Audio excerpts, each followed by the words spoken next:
let's see. Justin in, where is it? Colorado, my old stomping grounds from the good old 303. Justin in Colorado, you are on the line with Jimmy and Jovan. How are you doing? Hey, I'm doing good. How are you guys doing? Just fine. How's Colorado this time of year? It's wonderful. Leaves are changing. We just spent some time up in the mountains with my boss, going on a drift trip, catching fish. Hell yeah. It was awesome. It is a lovely place and a place I probably intend to return to. All right, I'll let you word your point blessed, yourself. So. I'm sorry? I'll let you go ahead and give us the wording of your argument. Oh, I should have said, Justin, Colorado, you're on the line with Jovan and Jimmy. I don't remember how I did that. Go ahead. What is the case you're here to make?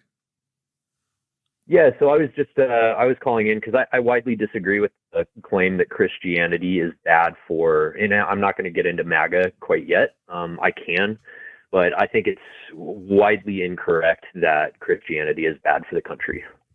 Great. I disagree. I think it's bad for the country. I think it's bad for the world. And I think it begins with the root of because it's untrue, believing in things that are untrue. Begins with it being bad, but also because I think that you can see the pattern of the development of our society, both on the world scale and on a local scale, and that every time we get better, it seems to be in the direction of something like secular humanism and away from something like the morality that was laid out in the Bible, and that the Bible actually slows that down because you need to not only progress, but figure out a way to cherry pick the Bible to make it fit whatever progress and not be even opposed to the progress, like the people who were opposed to abolishing slavery because it was a biblical precept and therefore would be anti-Bible. I think it actually slows down our progress, despite the fact that there are progressive Christians who exist who I think are not as threatening. So what would be your case that it is good for America? With that being my case, that it's bad. My case is, I mean, on July 4th, 1776, when they founded the country, it's written in the very beginning of the Constitution that we hold all these truths to be self-evident, that all men were created equal, that they are endowed by their creator with certain unalienable rights. That among these are life, liberty, and the pursuit of happiness. Now that is when are we getting to the Christianity principles. Well, it's talking about our creator, and now the country. No. But creator isn't creator is not an exclusively Christian principle. In fact, that's absurd to say so because creator predates Christianity. Christianity's basis coming from things like Judaism, and before that, certain forms of polytheism. Actually, Judaism early on was polytheistic, as was a lot of Christianity. And then before that, even more basic forms of theology like animism. So you can't say it's because of the use of creator, which all scholarly evaluation has also pointed to that they weren't being literal. That it is more of a concept and a common phrase of that time. And you can't go with the Christian principles of life, liberty, and the pursuit of happiness because the Bible only suggests that those things belong to certain groups, certainly not women, certainly not the wrong ethnicities, certainly not. And in fact, those were Enlightenment principles. It was Enlightenment principles that the U.S. was founded on. And it was the way in which Christian organizations were violating those principles. That's why America exists in the first place, and why the things that you're quoting were written by a deist who actually didn't find Christianity good, and supported by one of the founding fathers who would sign the Treaty of Tripoli, stating outwardly and straight up, John Adams signed his statement saying the United States is not, and this was ratified, by the way, the United States is by no means a Christian country. So I don't know who has lied to you. I assume it was somebody in a church about what you think the basis of the creation of this country is, but that you are extremely mistaken. I do want to point out that when just really quickly, Justin, I just want to point out that you're talking specifically about the Declaration of Independence. So just to expand on what Jimmy said, the Declaration of Independence was written by Thomas Jefferson. Thomas Jefferson did not believe in the Trinity. He did not believe in miracles. He did not believe in Jesus, like the divinity of Jesus. He literally created his own Bible in which he cut out everything supernatural. The Jefferson Bible, he took it all out. He believed specifically, like Jimmy said, he was a deist. He believed that the way that we should be working on using religion is just a guide for ethics. That's it. He didn't believe we should use it for some sort of faith leaning. And the worst part is, I think that the mere point of him using that as a point of ethics, right, is, I mean, in the 13 original states, like, it was required that you had to have some type of like Protestant Christianity in order Justin, a point of ethics after he cut out so much and got rid of the ethical claims of the first book almost entirely. So we are talking about, hey, here's a basis upon which a lot of people believe. Let me modify it to make it palatable. And by the way, the means by which he would have done that would have been engaging some sort of empathy and a system that looks more like secular humanism to decide what to get rid of and to keep. But the funny thing is that this is a distraction from the original thesis of the call, because you could just point to a different country that is definitively a Christian country, and I will still say they should get rid of the Christianity and go for something like secular humanism that means that humans are the things prioritized. The citizens' well-being are the things prioritized, and get rid of the magic and the mysticism. You could have pointed to England and go, England's definitely founded as a Christian country. It's in their constitution. They're all in their parliament. They should definitely get rid of the Christianity there. Secular humanism will be superior in every way, because everything we do that improves society is, once again, trying to swing a pendulum more toward humanism. Well, let's get back to the basis of the conversation, which was that I think Christianity, even to get rid of Christianity, I think is completely against what, you know, a lot of leftists believe, and that is equality for all, right? That's what incorrect. I believe it is very equal. Genesis 1. Okay. Excuse me. Hang on. No, Justin. You don't get to make a false statement and just keep making your point. Justin, you don't get to just make a false statement about my position.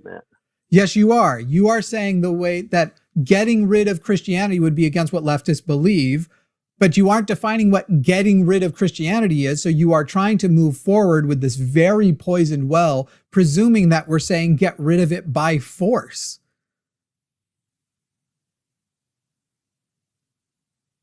Okay. So great. We're not saying that, Justin. So now go ahead and make your point without that being the basis of your argument. Yeah, no worries. You know, I think a lot of the downfall of this country has come and is because of this whole race hate and other people, you know, pushing hate on other races and like in the Bible status in our country. I mean, the Bible doesn't say that. I mean, in Genesis, yes, it does. Let me finish. I've been respectful and I'll let you go, and I've listened to what you said. I haven't asked you to do that. You know, also, you haven't let me go. I can literally control your microphone. I have let you speak. That's not how this works. Okay. Well, yeah, but you wanted me to make a basis on my claim, and so when I read out of Genesis 1:27, it said, "So God created man in His own image, in the image of God created He him, male and female He created them."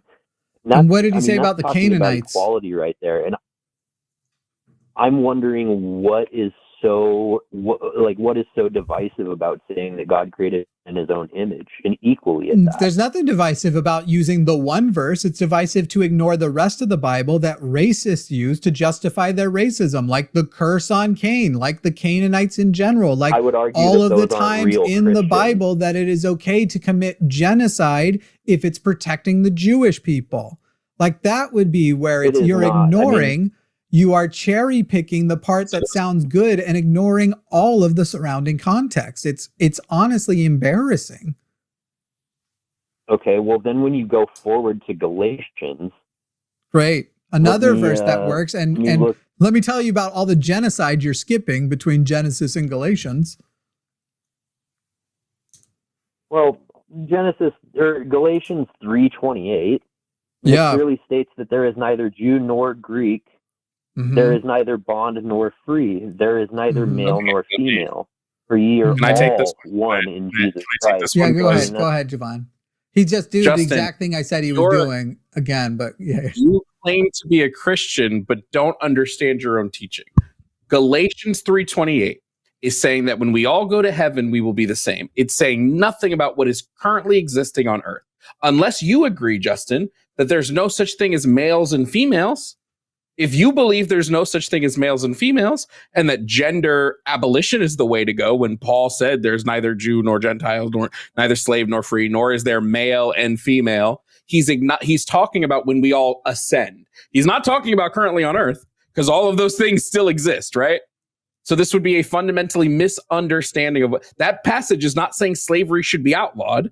It's just saying in heaven, there won't be those slaves will be the same as the slave owners in heaven.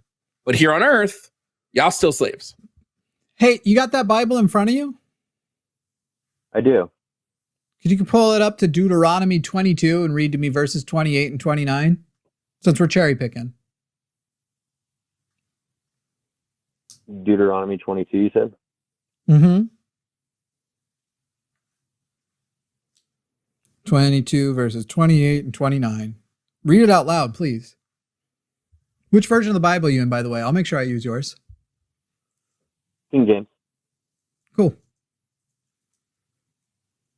You gonna read it out loud for us? Bible. I am, yeah. So 22, I just like bisexuals. 29, you said? 28 and 29. 28 and 29. If a man find a damsel that is a virgin, which is not betrothed, and lay hold on her, and lie with her, and they be found, then the man that lay with her shall give unto the damsel's father 50 shekels of silver, and she shall be his wife, because he has humbled her. He may not put her away all his days. What do those verses mean?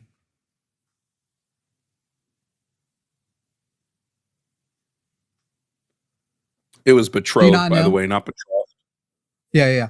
I'll explain it to you. And you are welcome to consult with the biblical scholar of your choice. This means if a man rapes a woman, as that woman is the property of their father, he must reimburse the father for having defiled her virginity and take her as a wife, and now gets possession of the woman. So you were talking about how the Bible talks about equality. There's no male or female. How's that one looking for you? It doesn't say that there is no male or female. I mean, there were two genders in creation, male and female equally. Excuse me, didn't it say it in the verse you just said from Galatians?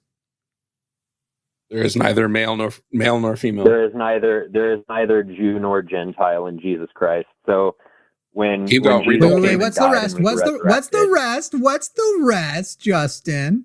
What's the rest of Galatians? Yes. Why are you skipping the male nor female?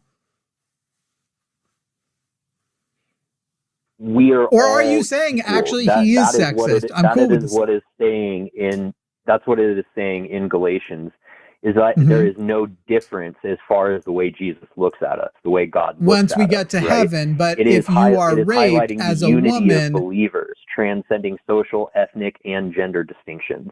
Once you're in heaven, but if you're a woman, now we go back to Deuteronomy, and if you get raped as a woman, you get nothing, but your father gets reimbursed, but you are forced to now be the husband to the person who raped you, which you can explain to me how that's different than sexual slavery in a moment. But if you are a man, totally different law. It's actually a violation of the man's autonomy if you rape a man. Well, I mean, you said you have the King James Bible, right? Detailing legal. Yeah. So Deuteronomy is distinguishing legal consequences for a man who has had sexual relations. No. Who has raped? Don't do the has sexual relations. I know Republicans like that. When it's somebody they like, they had sexual relations with a child. When it's someone they don't like, then they understand it's rape. Rape is wrong. Yeah. No, not in the Bible. It just costs money. Wrong. Just costs money in the Bible. Well, I mean, there's also that thing of like, oh, the Bible condones slavery, yet from Genesis all the way to Revelation is a beautiful image of God saving those people. I mean, when the Israelites were taken captive in Egypt by Pharaoh, the thing that didn't happen. Justin, what form of Christianity are you that you still accept the story of Moses as true? A lot of Christians have moved on and say that's just a story, since all the anthropological, archaeological evidence points to that there were no Jews in Egypt at that time, and the people building Egypt weren't slaves in the first place. They were revered as essentially their day's engineers and buried in the tombs that they created. So you're already like way off, and you're going with this story back here that's completely made up. That's one thing. But when we're talking about the moral systems that people are supposed to keep throughout history, throughout life, through no matter what the era is, and you want to cherry pick and act like, oh, but God, the reason why the Bible would justify relieving the people in Egypt of their slavery was literally because they were Jews. Because also in those books is when God tells the Jews to commit genocide, and then Moses is mad at them. I think it's Moses, might be one of the other prophets, because they left certain people living, and goes, no, you go kill everything except the virgin girls, and the virgin girls you take as your sex slaves. So I don't know where you like the Bible is whatever you want it to be. That's the problem. You can cherry pick it to say whatever you want and ignore the things that are terrible in it. Secular humanism gives you no such deliverance. And here we are back once again at, you can have the South based on Christianity during the Civil War and the North based on Christianity during the Civil War. So the Christianity isn't the thing that picked the correct side. It was actually the side that behaved more humanist that we now acknowledge was the superior side. And I'm saying, let's skip the Christianity and just go to the humanism. Well, I think I don't know why. Like every principle that I have is based off of the Bible. But you cherry pick, Justin. And cherry pick. Justin, you cherry pick. It is actually your empathy and innate humanism that guides you to cherry pick. Because you're literally sitting there and going, here are the voices. Where did empathy come from? Biology, evolution. It is absolutely evolutionarily advantageous for our species to be empathetic. And it is as simple as that. Well, I think my human nature allows me to argue and cuss at people, and I would like to say a lot of things towards people, but it is only we aren't the only species on the planet that argue. That I don't.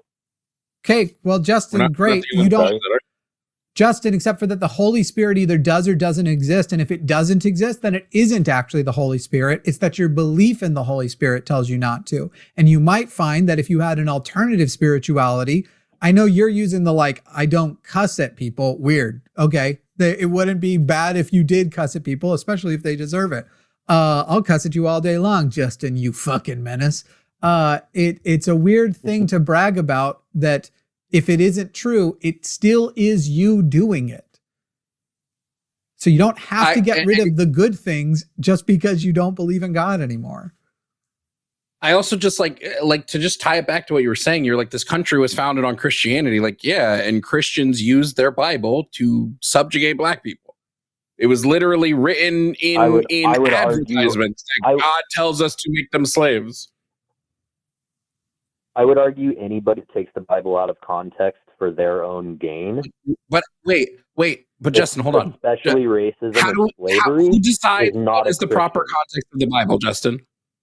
Justin, slavery is in the text. It's in the text that God allows it. He has never revoked that allowance of slavery. Not once, not one time in the Bible has God said, don't own slaves. He said a lot of don'ts.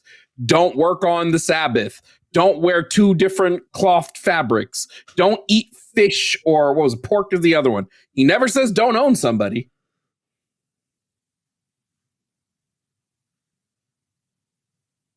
Well, I mean, he's constantly from Genesis all the way to Revelation freeing slaves and making sure that Jewish slaves adhere to the freeing law. Jewish slaves. Yeah, he's constantly freeing Jewish slaves. And then he told the Israelites, "Hey, now that you're free, you can do the slavery." It's not that I had a problem with slavery. I just didn't like people making you slaves. You can make anybody you want a slave. Justin, it's okay how do you know the context? How do you know your context is better than anybody else's? Honestly, when I don't understand biblical passages, which a lot of them I really don't, you know what I mean? I go to my elders. And my elders. Great. And how do you know their context is correct? Through seminary school. It's one of those things of discerning spirits. I went to a Baptist church when I was younger, and it was widely, taken out of context. And so faith you have comes faith. From God. Faith also you could comes just from say knowledge, faith, which is reading. Here's 19 more words that add up to faith. My faith comes from reading the Bible and understanding the Bible.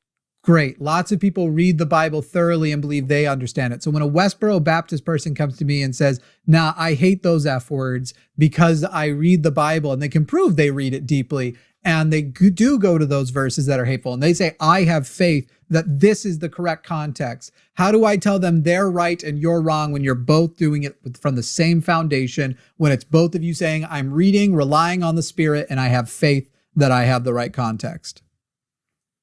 Well, I mean, it certainly comes from the sources that you get them from. I think people can take things out of context all the time. And I think so you're not going to answer my question? The Spirit. Well, I'm trying to. You're not at all. How do we tell them they don't get to say that their foundation is right when yours is the exact same foundation? Jesus Christ, Justin. How do we tell them theirs is wrong when it's the same foundation as yours, but you came to different conclusions?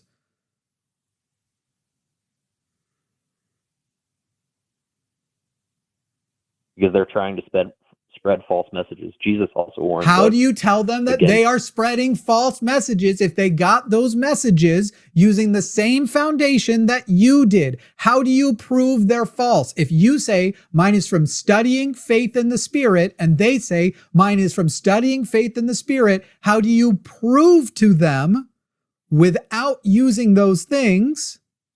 Because if you're using the same, it can't be exclusive. How do you prove to them that they're wrong and you're right? It all comes down to the harm that you're putting on somebody. No, it doesn't. If somebody is taking the Bible out of context, incorrect, and it is harming people around them and them false teaching, they are absolutely incorrect. Now let's go to Exodus. Justin, nope, stop. No. We're not going to. Now let's go. Excuse me, Justin. Jesus fucking Christ. No, you're not going to get to do the thing where I want to say this verse. You don't get to make a point and then go, now let's jump forward and assume I was right there and jump forward. Whether a thing is harmful or not, I literally just gave a speech on this yesterday at LineCon Online Live. You should have been there. Patrons, patreon.com/calltheline. You do not get to say that harm is the basis for whether something is true or not, because it has nothing to do with it. Cancer exists and has killed many of my friends, has affected me, has affected my family, has affected a lot of people I know, and it kills people, and it's horrible. That is a terrible, harmful reality. I am not lactose intolerant. That is a lie. Even though if it were true, it would bring me so much joy, perhaps all the joy, because I think it might be the key to happiness, not being lactose intolerant. So just because the lie would be wonderful and the truth is horrible doesn't actually affect whether or not it is a lie or it is true. Now I will unmute you. If you just try to jump to verses again, you can answer the question directly, or we're going to move on. We have plenty of people waiting who will hopefully engage more honestly than you have. And just so you know, if anybody super chats, at least let's put a dollar amount on it. I'm stealing this from you, Jovan. If somebody super chats $25 and says move on from this guy now, we're doing it because you are not engaging honestly. Go ahead, Justin. You've been unmuted. You can address the question directly, or we can move on. Okay. Can you rephrase your question, please? If you are using the same foundation, now adding the context, as you like to say, now adding that whether a claim is harmful or not, or nice or not, does not affect whether it is true, as I've just demonstrated to you. If your foundation is the same, how do you figure out which one of the two of you is correct? How do you prove who is right, considering harm level does not affect truth?